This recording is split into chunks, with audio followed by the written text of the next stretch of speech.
आज Doubtnut app download करें। Doubtnut पर अपने सभी गणित, रसायन विज्ञान, भौतिक विज्ञान और जीव विज्ञान के डाउट्स का करो सफाया। बस प्रश्न की फोटो खींचो, एक ही प्रश्न को क्रॉप करो और तुरंत वीडियो सोल्यूशन पाओ। अभी डाउनलोड करें। प्रश्न में दिया गया है, यदि अभिक्रिया का ताप T1 से T2 कर दिया जाता है तो अभिक्रिया का वेग हो जाता है प्रारंभिक वेग के कितने गुना हो जाएगा। देखिए, जब भी किसी अभिक्रिया का में तापमान बढ़ाया जाता है तो अभिक्रिया की दर का संबंध हम ताप गुणांक द्वारा देते हैं। ताप गुणांक क्या होता है? ताप गुणांक म्यू होता है अभिक्रिया का तापमान डिग्री सेंटीग्रेड से बढ़ाने पर अभिक्रिया की दर जितने गुना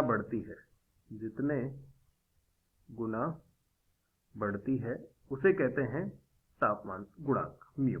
यानी कि म्यू हो गया अभिक्रिया की दर किसी तापमान T पर, T प्लस 10 डिग्री सेंटीग्रेड पर, और अभिक्रिया की दर तापमान T पर। तो म्यू जो है वो दरों का अनुपात है ऐसे दो तापमानों पर जिनमें अंतर कितना है, 10 डिग्री सेंटीग्रेड का। इसका मान सामान्यतः 2 से 3 के बीच होता है, 2 से 3 के मध्य होता है। यदि किसी अभिक्रिया के लिए तापमान गुणांक का मान नहीं दिया गया हो, ठीक है, नहीं देने पर म्यू का मान सामान्यतः 2 मान लिया जाता है। ठीक है, अब इस प्रश्न की बात करते हैं। प्रश्न बोल रहा है कि तापमान हमने T1 से T2 तक बढ़ा दिया। ठीक है, यानी कि प्रारंभिक तापमान T1 था, अंतिम तापमान T2 है। ठीक है, यदि अभिक्रिया का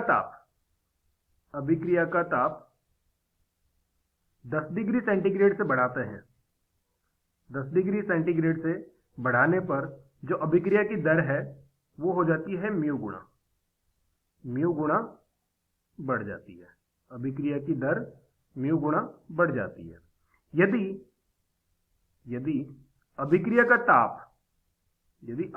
ताप n गुणा 10 डिग्री सेंटीग्रेड बढ़ा दिया जाए, यदि किसी भी अभिक्रिया का तापमान n गुणा 10 डिग्री सेंटीग्रेड बढ़ा दिया जाए तो फिर अभिक्रिया की दर जो है वो म्यू गुणा म्यू अर्थात म्यू की पावर n गुणा बढ़ जाएगी, म्यू की पावर n गुणा बढ़ेगी।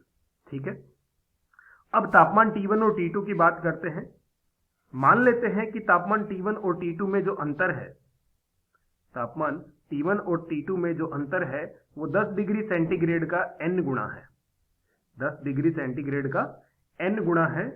तो यदि 10 डिग्री सेंटीग्रेड का n गुणा है तो हम कह सकते हैं कि तापमान T1 से तापमान T2 करने पर अभिक्रिया की जो दर है, ठीक है, अभिक्रिया जो दर है, अंतिम दर प्रारंभिक दर की, फाइनल रेट, इनिशियल रेट की म्यू की पावर n गुणा हो जाएगी, म्यू की पावर n गुणा हो जाएगी। यदि n का मान देखा जाए तो n का मान होगा, क्योंकि हमारे पास समीकरण है T2 माइनस T1 बराबर 10 गुणा n, अतः n का मान होगा T2 माइनस T1 बटा 10, T2 माइनस T1 बटा 10। अतः हम कह सकते हैं कि अभिक्रिया की दर जो है, अभिक्रिया की दर, अंतिम दर जो होगी वो प्रारंभिक दर के म्यू की पावर n गुणा है। यदि n का मान रखा जाए, ठीक है, यदि n का मान रखा जाए तो अंतिम दर जो होगी वो प्रारंभिक दर की म्यू की पावर T2 माइनस T1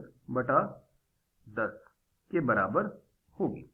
ठीक है, यदि म्यू का मान 2 लिया जाए, ठीक है, यदि म्यू का मान 2 लिया जाए तो हम कह सकते हैं कि अंतिम दर जो है प्रारंभिक दर की 2 की पावर T2 माइनस T1 बटा 10 गुणा हो जाएगी। ठीक है, तो ये हमारा अंतिम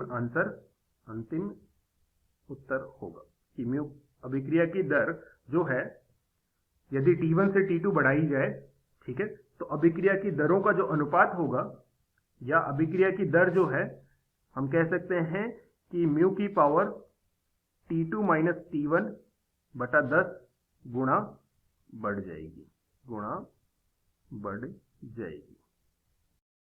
कक्षा 6 से 12वीं से लेकर नीट, IIT, JEE वो एडवांस के लेवल तक 1 करोड़ से ज्यादा छात्रों का भरोसा। आज ही डाउनलोड करें डाउटनेट ऐप या व्हाट्सएप करें अपने सारे डाउट्स 8400 400 400 पर।